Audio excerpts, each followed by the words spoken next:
నమస్తే, నేను మీ వసంత్. Welcome to Abhinav Bharat. ఈరోజు లైవ్ విత్ లీడర్ కార్యక్రమంలో మనతో పాటు ఉన్నారు బీజేపీ రాష్ట్ర నాయకులు అట్లూరి రామకృష్ణ అన్న. నమస్తే. నమస్కారం. ఎట్లున్నారు? బాగున్నా అన్న. దాదాపుగా 30 ఏళ్ళ నుంచి రాజకీయ అనుభవం ఉంది. ఆర్ఎస్ఎస్ బ్యాక్గ్రౌండ్ నుంచి కూడాను ఏబీవీపీ తర్వాత పార్టీలోకి వచ్చారు. దాదాపుగా 30-40 ఏళ్ళ నుంచి పార్టీతోనే కొనసాగుతూ ఉన్నారు. ముఖ్యంగా ఎన్నో ఎన్నికలు చూసాం మనం. తెలంగాణలో ఎన్నికలు కూడా చూసాం, రిజల్ట్ కూడా చూసాం.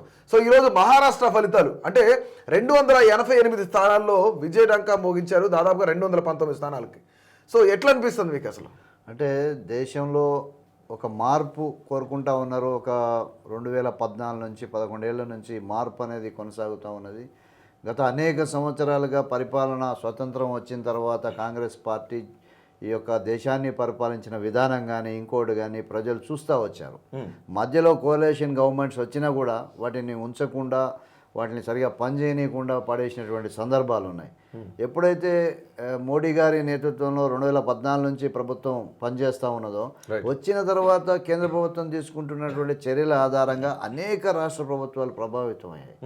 అక్కడ రాష్ట్రంలో ఉన్నటువంటి ప్రజలందరూ ప్రభావితమై ఈ రోజున మొత్తం అక్కడ మనకు ఈ యొక్క గవర్నమెంట్ ఏర్పడటానికి అవకాశం ఉంది. అంటే వీళ్ళ ద్వారా మంచి జరుగుతుంది అనేటటువంటిది ఈ 10 ఏళ్లలో చూపించినటువంటి ఒక అనుభవాలు ఇవన్నీ ప్రజలందరూ గమనించి ఈ ఓట్ చేస్తూ ఉన్నారు. రైట్. ఇక్కడ తెలంగాణ ముఖ్యమంత్రి సాక్షాత్ అక్కడికి వెళ్ళి మహారాష్ట్రలో కొన్ని ప్రాంతాల్లో ఆయన పర్యటించారు. అక్కడ అనేక మందితో మాట్లాడారు, కానీ ప్రచారంలో పాల్గొన్నారు. కానీ ఆయన పాల్గొన్న ప్లేసుల్లో కూడా దాదాపుగా అక్కడ బీజేపీనే విజయడంకా మోగించింది. అంటే ఆ రిజల్ట్ అనేవి తెలంగాణ మీద ఎంతవరకు ప్రభావం చూపిస్తాయి అసలు? తప్పకుండా ప్రభావం ఉంటుంది. ఎందుకంటే వీళ్ళు కాంగ్రెస్ ఒక గాల్లో గెలిచింది ఇక్కడ తెలంగాణలో. కాంగ్రెస్కి బలం ఉండి, కార్యకర్తలు క్యాడర్ ఉండి, ప్రజల్లో వాళ్ళకి అభిమానం ఉండి కాంగ్రెస్ గెలవలేదు. అక్కడ జరిగినటువంటి ఎన్నికల ముందు జరిగినటువంటి కొన్ని ఉదంతాల కారణంగా భారతీయ జనతా పార్టీ మేము కొంచెం వెనకడుగు వేయాల్సి వచ్చింది తప్పిస్తే కాంగ్రెస్ సొంతంగా గెలిచినటువంటి వాతావరణం లేదు. అంటే ఇప్పుడు మీరు వేవ్లో గెలవలేదంటారా? నిజంగా బీజేపీ వేవ్ కాదు. అంటే ఒక్కసారి ఎప్పుడన్నా వేవ్లో గెలవచ్చు, కానీ ప్రతిసారి గెలిచేదాన్ని వేవ్ అనలేం. ప్రజలు విశ్వసిస్తేనే వాళ్ళు ఓటేస్తారు. ఈ రోజున బీజేపీ కూడా ఎక్కడ వేవ్ అనేది లేకుండా బీజేపీ గెలుచుకుంటూ వస్తాం అన్న. ఇక్కడ టు బి ఫ్రాంక్, హోల్ హార్టెడ్గా చెప్పండి. అంటే మీరు పార్టీ కాబట్టి మేబీ చెప్పకపోవచ్చు, కానీ గ్రౌండ్లో ఉన్న చిన్న టాక్ ఏంటంటే చాలా బీజేపీ చాలా పెద్ద మొత్తంలో మహారాష్ట్రలో డబ్బులు పంచింది. సో దానివల్లనే ఈరోజు ఈ రిజల్ట్ ఉంది అని చెప్పేసి ఒక వర్గం నడుస్తుంటే, మరొక వర్గం ఏంటంటే ఆంధ్రప్రదేశ్లో ఏ విధంగా రిజల్ట్ ఉందో దానికి తగ్గట్టుగా, అంటే ఆంధ్రప్రదేశ్లో కూడా ఈవీఎం ట్యాంపరింగ్ అన్నారు. సో దాన్ని ఆపాదిస్తూ ఈరోజు బీజేపీ ఈవీఎం ట్యాంపరింగ్ చేసింది మహారాష్ట్రలో అని కూడా కొన్ని వార్తలు వస్తూ ఉన్నాయి. అంటే బీజేపీ గెలిచిన దగ్గరేమో ఈవీఎం ట్యాంపరింగ్ లేదంటే డబ్బులు పంచారు, ఇటువంటి వాదనలు కొంతమంది మేధావులని చెప్పుకునే వాళ్ళు వాళ్ళ వాదన అంటే పనికిరాని వాదన వినిపిస్తూ ఉంటారు. అదే మరి వేరే రాష్ట్రాల్లో మరి గెలిచినప్పుడు ఈవీఎం ట్యాంపరింగ్లు లేవా? అంటే అక్కడెందుకు మాట్లాడరు? అక్కడెందుకు వీళ్ళు ఆ సమస్యను తీసుకురారు? అంటే బీజేపీని గెలవనియొద్దు, ప్రజల్లో అభిమానం పెంపొందించుకొనివద్దనే ఒక లక్ష్యం తప్పిస్తే వేరేదేం లేదు. కానీ అది ప్రజలు గమనించే ఇవి ట్యాంపరింగ్స్ కాదు, మరొకటి కాదు, మేము బీజేపీకే ఓట్ చేస్తామని మూకుమ్మడిగా ఓటింగ్ చేస్తున్నారు. లేకపోతే 280 స్థానాలు 88 స్థానాలు ఉంటే 219 గెలిచింది ఈ రోజున బీజేపీ అలయన్స్. అంటే అక్కడ తప్పకుండా అది ప్రజలు గెలిపించారు తప్పిస్తే ఈవీఎం ట్యాంపరింగ్లో లేదా డబ్బు ప్రభావం కాదు. డబ్బు ప్రభావం ఉంటే ఎంతసేపు ఉంటాడు వాడు ఓటు వేయడానికి? అంటే డబ్బు మీదే ఆధారపడి పడిచాడు. వానికి ప్రజలకు ఏదైనా మంచి జరిగింది, మంచి స్కీమ్స్ ఏమన్నా వచ్చినాయి, వీళ్ళ ద్వారా మనకు మంచి జరుగుతుంది అనుకుంటేనే ఓట్ చేస్తాడు రెండోసారి. రైట్. ఇక్కడ మహారాష్ట్ర ఎన్నికల్లో పవన్ కళ్యాణ్ ప్రచారం, పవన్ కళ్యాణ్ ప్రసంగం కానీ, ఆయన అక్కడికి వెళ్ళిన విధానం కానీ చాలా కీలకంగా కీ రోల్ పోషించాయని చెప్పేసి దేశవ్యాప్తంగా మాట్లాడుకుంటున్న మాట. నిజంగానే పవన్ కళ్యాణ్ ఆ ఎన్నికల్లో కీలక పాత్ర పోషించారా?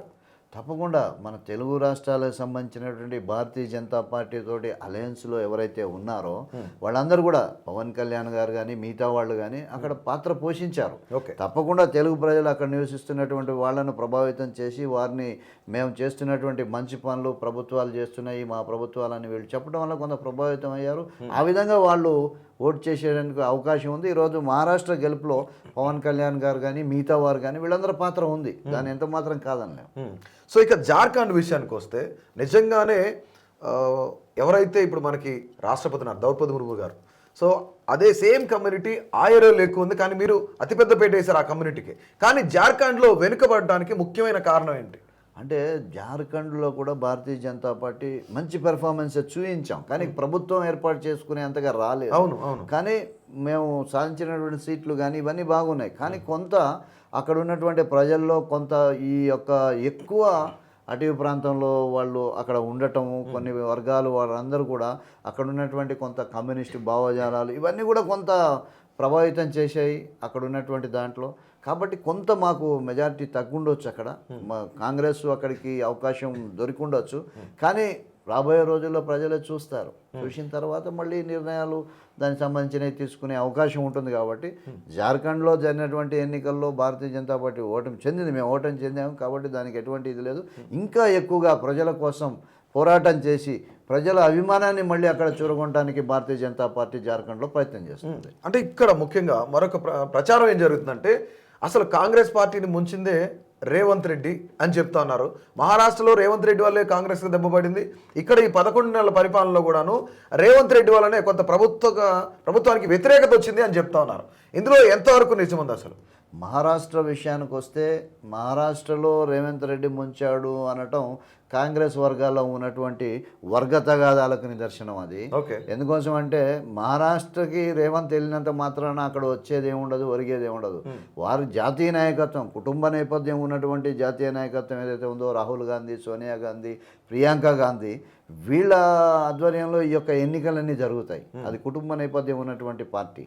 కాబట్టి వాళ్ళ ఆధ్వర్యంలో జరిగినప్పుడు రేవంత్ రెడ్డి లేకపోతే ఇంకొక అతను వీళ్ళ ప్రభావం పెద్దగా అక్కడే ఉండదు.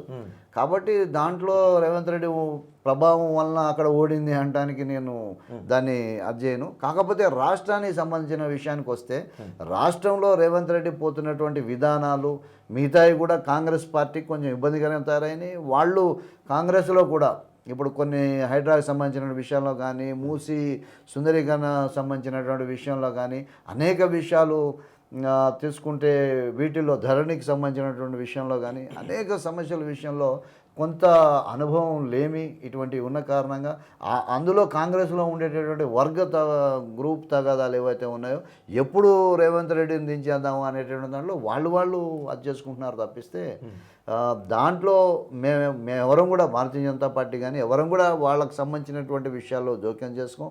ప్రజలకు ఎక్కడైనా అన్యాయం చేస్తున్నారు వీళ్ళని చెప్తే మాత్రం మేము పోరాటం చేసి ప్రజలకు న్యాయం చేయడానికి ప్రయత్నం చేస్తాం. ఎన్నికల తర్వాత అంటే కేవలం ఎన్నికల టైంలో మాత్రమే భారతీయ జనతా పార్టీ నాయకులు కానీ నేతలు కానీ కింది శ్రేణి వరకు అందరూ కూడాను ఆ పర్ఫార్మెన్స్ అప్పటి వరకు మాత్రమే ఉంటుంది. దాని తర్వాత ఎన్నికల తర్వాత ప్రజలను పట్టించుకున్నది లేదు, రాష్ట్రాన్ని పట్టించుకున్నది లేదు. కేంద్ర ప్రభుత్వం నుంచి ఎంత నిధులు తీసుకొచ్చారు 8 మంది ఎంపీలు గెలిపిస్తే అని చెప్పేసి ఈరోజు తెలంగాణ సమాజం అంతా క్వశ్చన్ చేస్తుంది. ఏం చెప్తారు భారతీయ జనతా పార్టీ నాయకులుగా? అంటే మనం భారతీయ జనతా పార్టీ అంటేనే ఒక ఉద్యమాల పార్టీ. ఏ రోజు కూడా ఉద్యమాలు లేకుండా, ఆందోళన లేకుండా, సభలు సమావేశాలు లేకుండా, ప్రజలతో మమేకం లేకుండా భారతీయ జనతా పార్టీ ఏ రోజు లేదు. భారతీయ జనతా పార్టీ 2 సీట్లు గెలిచినా, ఆ తర్వాత 80 స్థానాలకు ఎగబాకిన, ఆ తర్వాత జాతీయ స్థాయిలో అధికారాన్ని చేపట్టిన కేంద్రంలో భారతీయ జనతా పార్టీ ఉద్యమ పందానే ప్రజల పక్షాన నిలబడి పోరాటం చేసింది తప్పిస్తే ఎన్నికల బేస్గా ఏ రోజు కూడా భారతీయ జనతా పార్టీ పని చేయదు, దాని ఎజెండాలో కూడా పోదు. బట్ ఇక్కడ ప్రజలందరూ అడుగుతుంది ఏంటంటే బీఆర్ఎస్కి బీజేపీకి ఒక చీకటి ఒప్పందం ఉంది. ఆ చీకటి ఒప్పందంతోనే బీఆర్ఎస్ ముందు స్టెప్ తీసుకున్న తర్వాతనే బీజేపీ ముందు స్టెప్ తీసుకుంటుందని చెప్తున్నారు. ఎందుకు బీజేపీ హైడ్రా విషయంలో, మూసీ విషయంలో ముందుగా ఎందుకు బీజేపీ గొంతెత్తట్లేదు? ఎందుకు ప్రభుత్వాన్ని వ్యతిరేకించట్లేదు? అంటే బీఆర్ఎస్ తర్వాతనే బీజేపీనా? కాదు, ఇక్కడ జరుగుతున్నటువంటి విషయాలు ఏంటంటే బీఆర్ఎస్ వాళ్ళకి ఏంటంటే ఏది చూసినా అంటే ప్రభుత్వం ఎవరు వచ్చినా వాళ్ళు ఉన్నంత వరకు బాగానే ఉంది. ఈ రోజున వాళ్ళు ఎప్పుడైతే వాళ్లకు అధికారం పోయిందో అప్పుడేంటి నెగిటివ్ స్టార్ట్ అయింది. అందుకోసం వాళ్ళు ఏం చేస్తున్నారంటే ప్రభుత్వం, రాష్ట్ర ప్రభుత్వం, కాంగ్రెస్ కానివ్వండి, వాళ్ళు ఏదైనా చిన్న మార్పు కోసం ఏదైనా చిన్న పని చేస్తున్నారని కానీ అది ప్రజలకు వ్యతిరేకంగా ఉందని చెప్పేసి మూకుమ్మడిగా వచ్చి రోడ్డు మీద కూర్చునేటటువంటి పరిస్థితి వాళ్ళు చేస్తున్నారు. అంటే అది మంచిదా చెడ్డదా, ప్రజలకు పనికొస్తుందా లేదా అనే విశ్లేషణ కానీ దాని మీద ఆలోచన కానీ లేకుండా మిగతా విషయాలు కాదు, కేవలం హైడ్రా చూసుకుంటే, మూసీ చూసుకుంటే బీఆర్ఎస్ స్టెప్ తీసుకున్న తర్వాత ఎందుకు బీజేపీ తీసుకుంటుందని ఒక పెద్ద క్వశ్చన్ అదే ప్రతి ఒక్కరిలో ఉంది. అదే నేను చెప్తున్నా, వీళ్ళు ఏంటంటే ఆలోచన లేకుండా ఈ విధంగా చేస్తున్నారు. భారతీయ జనతా పార్టీ ఏ రోజు కూడా ఒక నిర్ణయం ఎవరన్నా సరే తీసుకున్నారు అని అంటే ఆ నిర్ణయం సరైందా కాదా, సహేతుకమైందా కాదా, దాని వెనకాల అసలు ఏమున్నది అనేటటువంటిది ఆలోచన చేస్తుంది. పార్టీలో ముఖ్యులు మేము అందరం కూర్చుంటాం. ఇండిపెండెంట్గా ఇండివిజువల్గా నడిచేటటువంటి పార్టీ భారతీయ జనతా పార్టీ కాదు. ఈ యొక్క కుటుంబ పార్టీ కేసీఆర్ ఆ కుటుంబం వాళ్ళు నిర్ణయం తీసుకొని చెప్పేస్తారు అంతే. కార్యకర్తలు మిగతా వాళ్ళు ఉండదు. భారతీయ జనతా పార్టీ ఆ సిస్టమ్ ఉండదు. ఒక ప్రజాస్వామ్య పద్ధతిలో భారతీయ జనతా పార్టీ పోతుంది. ఇక్కడ ఉన్నటువంటి రాష్ట్ర ప్రభుత్వం ఈ రోజున హైడ్రా అనేది తీసుకొచ్చింది. ఈ హైడ్రా ప్రజలకు పనికొస్తుందా పనికిరాదా, ఎక్కడి వరకు వీళ్ళు ఏం చేస్తున్నారు, వాళ్ళు తీసుకునేటువంటి స్టెప్స్ ఏంటి అనేటటువంటిది పరిశీలన చేస్తుంది. దానికి మేమంతా భారతీయ జనతా పార్టీలో కమిటీ ఒక ఫామ్ చేసుకొని దాని యొక్క పరిస్థితులు ఏ విధంగా ఉన్నాయి, ఎట్లా చేస్తున్నారు అనేటటువంటి చూసిన తర్వాత దాని మీద పార్టీ అంతా పదాధికారులు అందరూ కూర్చొని ఒక నిర్ణయం తీసుకున్నారు. కానీ ఇప్పుడు హైడ్రా మీద అసలు బీజేపీ స్టాండ్ ఏంటి అనేది ప్రజల్లో క్లారిటీ లేదు అని చెప్పేసి ఒక ప్రచారం జరుగుతుంది. నిజంగా అసలు బీజేపీ స్టాండ్ ఏంటి, అసలు బీజేపీకి ఒక స్టాండ్ అంటూ ఉందా హైడ్రా పైన? ఉంది. హైడ్రాకి సంబంధించినటువంటి విషయంలో భారతీయ జనతా పార్టీ దాని స్టాండ్ క్లియర్గా చెప్పింది. ఏంటంటే ప్రజలకు కూడా తీసుకెళ్ళడం జరిగింది.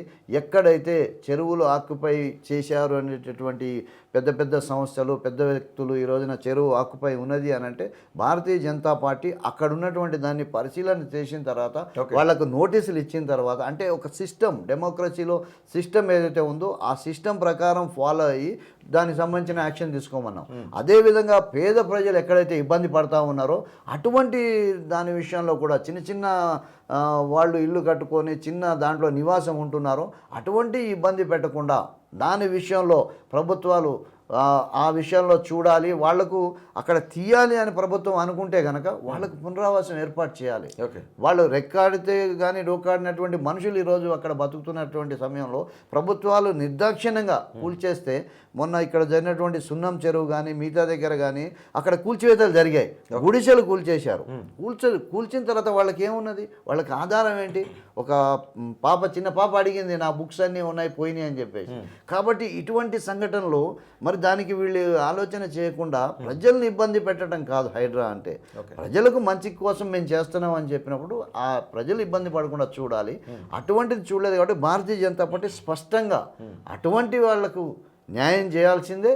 అదేవిధంగా ఎక్కడైతే ఈ విధంగా ఆక్రమణలు ఉన్నాయి వాటిని తీయటం వల్ల బాగవుతుంది అనేటటువంటిది ఉందో అది చేయాలని చెప్పాం. కానీ ఏదైతే ఈ కూల్చివేతలకే పరిమితమయ్యారు కానీ ఈరోజు సెంటు భూమిని కూడా ఈ రోజున వీళ్ళు ప్రొక్యూర్ చేశారా?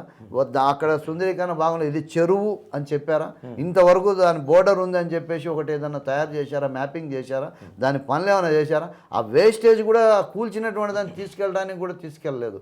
ఓన్లీ కక్ష కట్టినట్టు ప్రజల మీద దాన్ని బుల్డోజర్లు తెచ్చి కూల్చి అక్కడ పడేసిపోవడం తప్పిస్తే, ఇది ధ్వంసం చేశాం వీళ్ళను, మాకు చాలు, మాకు సాటిస్ఫై అన్నట్టుగా చేశారు తప్పిస్తే ఈ ప్రభుత్వం ప్రజలకు వ్యతిరేకం చేసింది కాబట్టి ఇంత టైం తీసుకున్న తర్వాత మేము చేసాం తప్పిస్తే టీఆర్ఎస్ ముందు తీసుకుంది ఆ తర్వాత మేము తీసుకునేటటువంటిది ఏం లేదు. భారతీయ జనతా పార్టీ తీసుకుంటే వెనకడికి. కానీ ఏ సంబంధం లేనప్పుడు, బీఆర్ఎస్కి మీకు ఏ సంబంధం లేనప్పుడు ఎందుకు కాళేశ్వరం ప్రాజెక్టుల మీద దాని మీద అవినీతి జరిగిందని మోడీ గారు కూడా చెప్పారు. ఖచ్చితంగా మేము మళ్ళీ అధికారంలోకి వచ్చిన తర్వాత ఆ కాళేశ్వరం ప్రాజెక్టు గురించి స్టడీ చేస్తాం, వాళ్ళ మీద కేసు పెడతాం, లేదంటే వాళ్ళందరినీ కూడా లోపల పంపించే ప్రయత్నం చేస్తానన్నారు. ఇది మేడిగడ్డ ప్రాజెక్టు, దానికి సంబంధించి ఇంతకుముందు మిషన్ భగీరథలో కూడా జరిగినాయని చెప్పారు. అనేకమైన ఫామ్ హౌస్లకు సంబంధించి చాలా స్కాములు జరిగాయని చెప్పారు. కానీ గెలిచిన తర్వాత ఎందుకు బీజేపీ నోరు మెదపట్లేదు? ఎందుకు బీఆర్ఎస్ పైన ఇలాంటి స్కాములన్నీ బయటకు తీసే ప్రయత్నం ఎందుకు చేయట్లేదు? అసలు అంటే మేము అన్ని విషయాలు మాట్లాడుతున్నాం, కాళేశ్వరం మాట్లాడుతున్నాం, మేడిగడ్డ మాట్లాడుతున్నాము, మీరు చెప్పినటువంటి అన్ని విషయాల్లో మేము మాట్లాడుతూనే ఉన్నాం. కానీ ప్రజలు మాకు అధికారం ఇవ్వలే. రాష్ట్రంలో ప్రజలు మాకు అధికారం ఇచ్చినప్పుడు డెఫినెట్గా మేము చెప్పాం జైలుకు పంపిస్తామని చెప్పి. కేంద్రంలో మీరే అధికారంలో ఉన్నారు కదా, కేంద్రంలో మీరే అధికారంలో ఉన్నారు. ఇక్కడ నుంచి 8 స్థానాలు మీరేదో సాధిస్తారని చెప్పేసి, తెలంగాణ కోసం ఏదో బంగారం మూట తీసుకొస్తారని చెప్పేసి ప్రజలందరూ కూడా 8 మందిని పంపించారు. కానీ 8 మందిని పంపిస్తే ఈ 8 మంది కలిసి ఏదైతే కేంద్ర బడ్జెట్ ప్రవేశపెట్టిందో ఆ బడ్జెట్లో ఏం తీసుకొచ్చారన్న తెలంగాణకు అసలు? అంటే 8 మందిని ఇక్కడ గెలిపించారు. 8 మంది వీళ్ళ మీద ఎందుకు చర్యలు తీసుకోవట్లేదనే ఫస్ట్ పాయింట్కి వస్తే, రాష్ట్ర ప్రభుత్వం, కేంద్ర ప్రభుత్వం, రాష్ట్ర పరిధులు, కేంద్ర పరిధులు ఇవన్నీ ఉంటాయి. ఇటువంటి కోణంలో ఈ రోజున మరి దానికి సంబంధించినటువంటి చర్యలు తీసుకోవాలంటే రాష్ట్ర ప్రభుత్వాన్ని కాదని వాళ్ళ మీద చర్యలు తీసుకునేటువంటి అవకాశం లేదు మన యొక్క రాజ్యాంగంలో. కాబట్టి రాష్ట్ర ప్రభుత్వం దాని మీద తీసుకోవాలి. రాష్ట్రంలో మేము అధికారంలో, కేంద్రంలో అధికారం ఉన్నాం. ఎక్కడైతే లిక్కర్ స్కామ్ జరిగింది, లిక్కర్ స్కామ్ మా పరిధిలో ఉన్నది. అది అక్కడ ఢిల్లీలో మా పరిధిలో ఉన్నటువంటి దాంట్లో దాని మీద ఎంక్వైరీ జరిగింది. టీఆర్ఎస్ నాయకురాలని ఈ రోజున కేసీఆర్ కూతురైనా సరే భారతీయ జనతా పార్టీ ఆలోచన చేయలేదు, జైల్లో పెట్టింది. కాబట్టి ఆ విధంగా తప్పు చేసినటువంటి మా పరిధిలో ఉన్నప్పుడు డెఫినెట్గా మేము జైల్లో పెడతాం. ఏదైతే ఈ మిగతా కుంభకోణాలు, భగీరథ, మిషన్ భగీరథ, కాలేజ్ ఇవన్నీ ఉన్నాయో వీటన్నిటి మీద కూడా భారతీయ జనతా పార్టీ మాట్లాడుతుంది. ఎన్నికల ముందు చెప్పాం, మేము రాష్ట్రంలో అధికారంకి వస్తే డెఫినెట్గా మేము వీళ్ళందరినీ కూడా లెక్క పెట్టిస్తామని చెప్పాం. ఆ చర్యలు ఓకే, కానీ నిధులు ఏం తీసుకొచ్చారని అడుగుతారు. ఈ రోజు తెలంగాణ సమాజం అడగదా? డెఫినెట్లీ అడుగుతారు కదా. డెఫినెట్గా నిధుల విషయం కూడా నేను చెప్తాను. ఈ రోజున రాష్ట్రంకి అనేక నిధులు ఇస్తా ఉన్నాం. ఈ రోజున కేసీఆర్ ఉన్నప్పుడు మేము ఇచ్చినటువంటి నిధులన్నింటినీ కూడా పేర్లు మార్చి చేసుకున్నాడు. మీకు అంతా లిస్ట్ ఇస్తాం. మేము కిషన్ రెడ్డి గారి నేతృత్వంలో బాగులింగంపల్లిలో మేధావులతో ఒక సదస్సు పెట్టాం. ఆ సదస్సులో ఒక బుక్ని రిలీజ్ చేశాం. మేము ఒక బుక్ని మేము చేసినటువంటి కార్యక్రమాలు, కేంద్ర ప్రభుత్వం రాష్ట్రానికి ఏం చేసింది, ఎన్ని నిధులు ఇచ్చింది అనేటటువంటిది సమగ్రమైనటువంటి వివరాలతోటి ప్రజల ముందు ఆ యొక్క బుక్ని మేము రిలీజ్ చేసి పెట్టాం. పవర్ పాయింట్ ప్రజెంటేషన్ ద్వారా మేము చెప్పాం. కానీ ఎప్పుడు బీజేపీ ఏం చేసినా పవర్ పాయింట్ ప్రజెంటేషన్ పుస్తకాల్లోనే ఉండదు, కానీ అమలులో ఉండదు, ఆచరణలో ఉండదు, ప్రజల వద్దకు రానే రాదు అని చెప్పేసి ప్రతిపక్షాలు ఈరోజు ఆరోపిస్తున్న పరిస్థితి ఉంది. కానీ నిజంగానే మీరు చాలా నిధులు ఇచ్చాం, కేసీఆర్ ఉన్నప్పుడు చాలా నిధులు ఇచ్చామని చెప్పారు. కానీ రేవంత్ రెడ్డి వీళ్ళు గవర్నమెంట్ మారిన తర్వాత అసలు నిధులే లేవు, కేంద్ర ప్రభుత్వం ఏమి ఇచ్చింది అంటే గాడిద గుడ్డు ఇచ్చిందని చెప్పేసి హైదరాబాద్ చుట్టుపక్కలంతా వాళ్ళు తిరిగారు ఆ గుడ్డును ఎత్తున పెట్టుకొని. నిజంగానే అదే ఇచ్చారా? కాదు. వాళ్ళు అంటే ప్రతిపక్షంలో ఉన్నవాళ్ళు కాంగ్రెస్ ఏంటంటే అధికార దాహం, అధికారం కోల్పోయారు. కేంద్రంలో అధికారం లేదు, ఆ కుటుంబాన్ని మళ్ళీ అధికారంలోకి తేవాలి. అధికారంలో తేవడానికి వాళ్ళు గుడ్డుని పెట్టుకుంటారు, గాడిద గుడ్డుని కూడా పెట్టుకుంటారు. కాబట్టి మా లక్ష్యం అది కాదు, ప్రజా సంక్షేమం మా లక్ష్యం. కాబట్టి మేము ఎన్నో డెవలప్మెంట్ యాక్టివిటీస్ తెలంగాణ రాష్ట్రంలో చేస్తున్నాం. ఈ రోజున మీకు కంటికి కనపడేటటువంటిది రైల్వే స్టేషన్ల పునరుద్ధరణ చేస్తున్నాం. ప్రతి రైల్వే స్టేషన్ని ఒక అద్భుతమైనటువంటి విమానాశ్రయాల్లాగా మేము ఈ రోజున తయారు చేస్తా ఉన్నాం, ప్రజలకు సౌకర్యంగా ఉండడానికి. అదేవిధంగా రైతులకు ఏదైతే భరోసా కింద రైతులకు మేము ఇస్తున్నటువంటిది ఉందో కేంద్ర ప్రభుత్వం నుంచి ఏ రోజు ఆగకుండా డైరెక్ట్గా వాళ్ళ అకౌంట్లో పడిపోతూ ఉన్నది. అదేవిధంగా అనేక స్కీమ్స్ ఈ రోజున గ్యాస్ కానివ్వండి, అదేవిధంగా ముద్రా లోన్స్ కానివ్వండి, అనేక లోన్స్ ఈ రోజున ప్రజలందరూ చిరు వ్యాపారుల నుంచి పై స్థాయి వరకు వ్యాపారం చేసుకునే వాళ్ళ వరకు కూడా ప్రోత్సహించేటటువంటి ఒక పద్ధతిని భారతీయ జనతా పార్టీ పెట్టింది. ఈ రోజున ప్రతి ఒక్క వ్యక్తి అకౌంట్ ఉండాలని చెప్పేసి జన్ ధన్ యోజన కింద ఈ రోజున ఆ యొక్క అకౌంట్స్ అన్నింటినీ కూడా ఓపెన్ చేయించడం జరిగింది. ఇట్లా అనేక స్కీమ్స్కి బెనిఫిషరీస్గా వీళ్ళు మారడం కోసం ఇవన్నీ భారతీయ జనతా పార్టీ చేస్తోంది. ఈ రాష్ట్రంలో కాంగ్రెస్ ఉండనియండి, టీఆర్ఎస్ ఉండనియండి, వాళ్ళు ఎవరైనా ఉండనియండి, ప్రజా సంక్షేమం కోసం భారతీయ జనతా పార్టీ పనిచేస్తుంది. తప్పకుండా ఈ అన్ని రకాలైనటువంటి స్కీమ్స్ని ఈరోజు చేస్తున్నారు. 8 మంది మాకు ఎంపీలు గెలిచారు. ఎంపీలకు సంబంధించినటువంటి ఉండేటటువంటి పరిధి ప్రకారం వాళ్ళు పనిచేస్తారు, దానికి సంబంధించినటువంటి అది చేస్తారు. ఇప్పుడు కాంగ్రెస్ సంబంధించినటువంటి రాష్ట్ర పార్టీ అధికారంలో ఉంది. రాష్ట్రంలో అధికారం ఉండి ప్రజల్ని ఇబ్బంది పెడుతుంది తప్పిస్తే స్కీమ్స్ 6 గ్యారంటీలు ఎన్ని గ్యారంటీలు చేశారు? ఒక గ్యారంటీ తప్ప మేము అన్ని అమలు చేస్తామని చెప్తారు, అమలు చేస్తున్నామని చెప్తున్నారు. ఉచిత బస్సు ఇచ్చామని చెప్పారు, 500 గ్యాస్ సిలిండర్ ఇస్తున్నామని చెప్తున్నారు. ఇక గృహజ్యోతి పథకం కింద గ్యాస్ సిలిండర్ ఇస్తామని చెప్తున్నారు. ఉచిత బస్సులతో పాటుగా వీటితో పాటు రైతు రుణమాఫీ చేశాం, మేము దాదాపు 18,000 కోట్లు చేశామని చెప్తా ఉన్నారు. ఈరోజు 53,000 ఉద్యోగాలు ఇచ్చామని చెప్తా ఉన్నారు. మరి 53,000 ఉద్యోగాలు ఇస్తే నిరుద్యోగులు ఈరోజు రోడ్డు మీద పడరు. 53 పేపర్లలో చూపిస్తున్నారు. ఇవన్నీ ఎగ్జామ్స్ పెట్టగానే ఉద్యోగాలు ఇచ్చేసినట్టుగా సంబరాలు చేస్తున్నారు కాంగ్రెస్ పార్టీ. బస్సులు ఈ రోజున మహిళలకు ఉచిత బస్సు అంటున్నారు, అందులో డీలక్స్ లేదు, సూపర్ డీలక్స్ లేదు, ఇంకోటి లేదు. ఇటువంటి అన్ని కటాఫ్ చేస్తున్నారు. ఏదైతే పల్లె వెలుగులు లాంటి కొన్ని బస్సుల్లో అవకాశం, సిటీ బస్సుల్లో అవకాశాలు కల్పించి ఆ బస్సుల సర్వీస్ సంఖ్య తగ్గిస్తున్నారు. ఒక 100 బస్సులు ఉంటే దాన్ని తీసుకొచ్చి 30 బస్సులకు తగ్గిస్తున్నారు. సో ఈ విధమైనటువంటి ఒక పద్ధతిలో వీళ్ళు పోతున్నారు. ఇక మీరు రేషన్ కార్డులు అని చెప్పేసి అన్ని అప్లికేషన్స్ తీసుకున్నారు, ఒక్క రేషన్ కార్డు రిలీజ్ చేయలే. అదేవిధంగా మళ్ళీ సర్వే అని చెప్పి అన్ని స్కీమ్స్కి అర్హతల కోసం అని మళ్ళీ సర్వే అని చెప్పి మళ్ళీ వచ్చారు. కులగణన అన్నారు, బీసీ గణన అన్నారు, ఇవన్నీ కూడా పేపర్ల మీద పెడుతున్నారు తప్పిస్తే ఏది కులగణన అనేది సుప్రీంకోర్టు గైడ్ లైన్స్ ప్రకారం మేము చేస్తున్నామని చెప్తా ఉన్నారు. కానీ బీజేపీ పాలిత రాష్ట్రాల్లో కులగణన ఎందుకు జరగట్లేదు, ఎందుకు స్టార్ట్ చేయలేదు? భారతీయ జనతా పార్టీ ఎక్కడైతే అవసరం ఉందో అక్కడ కావాల్సిన దగ్గర చేస్తూ ఉన్నది. కొన్ని రాష్ట్రాల్లో చేసింది, మిగతా రాష్ట్రాల్లో కూడా డెఫినెట్గా అవసరం వచ్చిన రోజున తప్పకుండా చేసి అందరికీ సమన్వయం చేస్తుంది. భారతీయ జనతా పార్టీ మేము గెలిచినా అదే రకంగా పనిచేస్తాం, గెలవకపోయినా అదే రకంగా పనిచేస్తాం, సీట్లున్నా పనిచేస్తాం, సీట్లు లేకపోయినా. నిరుద్యోగుల గురించి చెప్తా ఉన్నారు. ఇప్పుడు రాష్ట్ర ప్రభుత్వం వాళ్ళు నోటిఫికేషన్ ఇవ్వగానే ఉద్యోగాలు ఇచ్చామని చెప్పారు అంటున్నారు. కానీ గతంలో మోదీ గారు కూడా 2 కోట్ల ఉద్యోగాలు ఇస్తానని చెప్పారు. ఆ 2 కోట్ల ఉద్యోగాల భర్తీ ఏది? అసలు దాని లెక్కలేవి అసలు. 2 కోట్ల ఉద్యోగాలు దేశం మొత్తం మీద కేంద్ర ప్రభుత్వం సంబంధించిన దాంట్లో భర్తీలు జరిగినాయి. అవన్నీ కూడా ఉన్నాయి. కానీ 2 కోట్లు జరిగినాయి అన్న, 2 కోట్లు జరిగినాయి.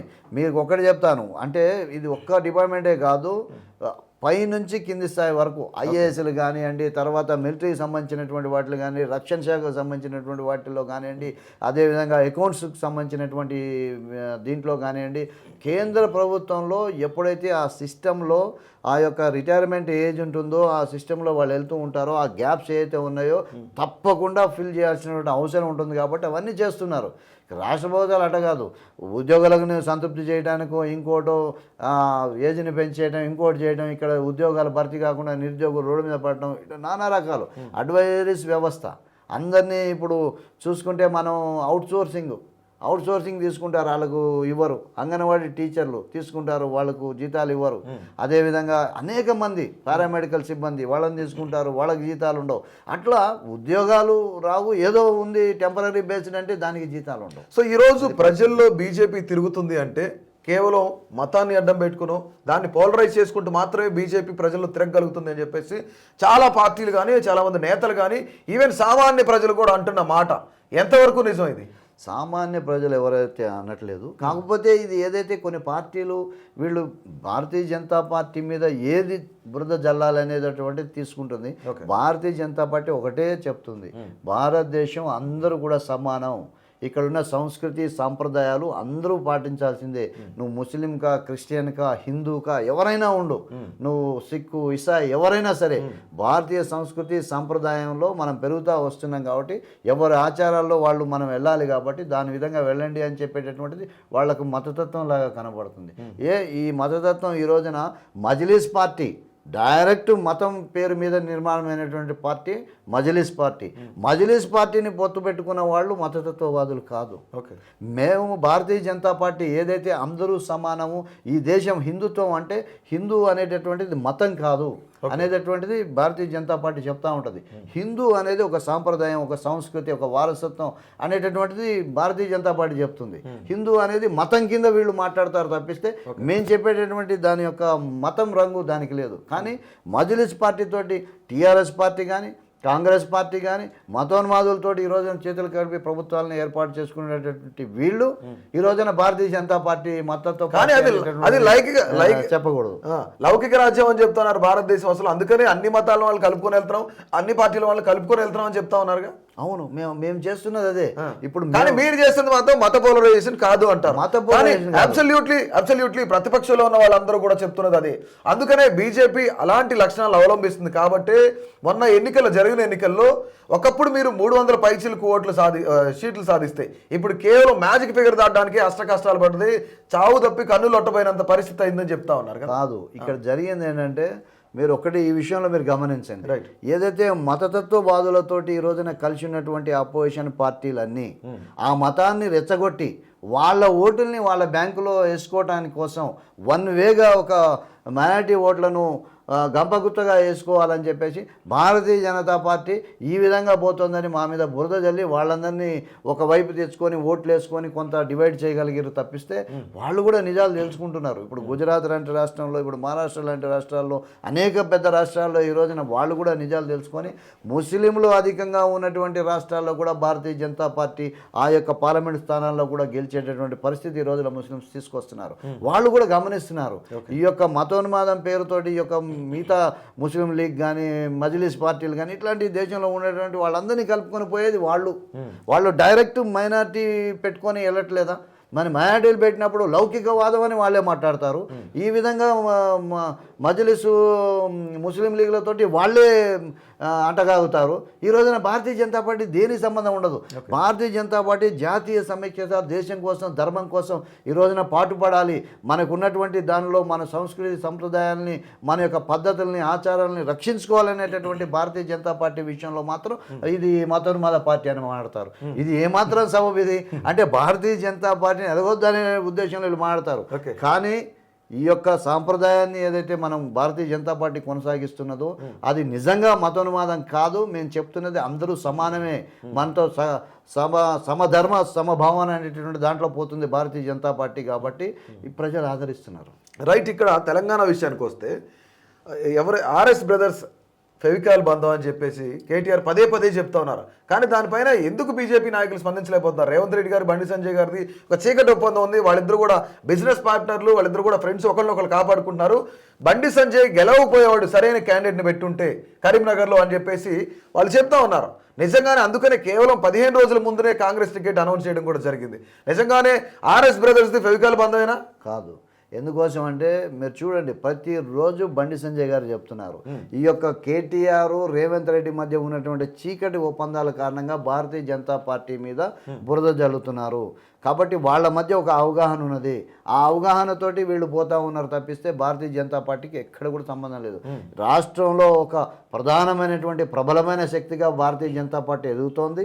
ఒక జాతీయ పార్టీ ఈ రాష్ట్రంలో వేయాలనుకుంటే ఈ యొక్క ప్రాంతీయ పార్టీలకు మళ్ళీ ఎక్కడ కూడా ప్రజలు ఆదరించాలనేటటువంటి ఒక ఉద్దేశంతో భారతీయ జనతా పార్టీని రానియొద్దు అనేటటువంటి ఈ రెండు పార్టీల లక్ష్యం.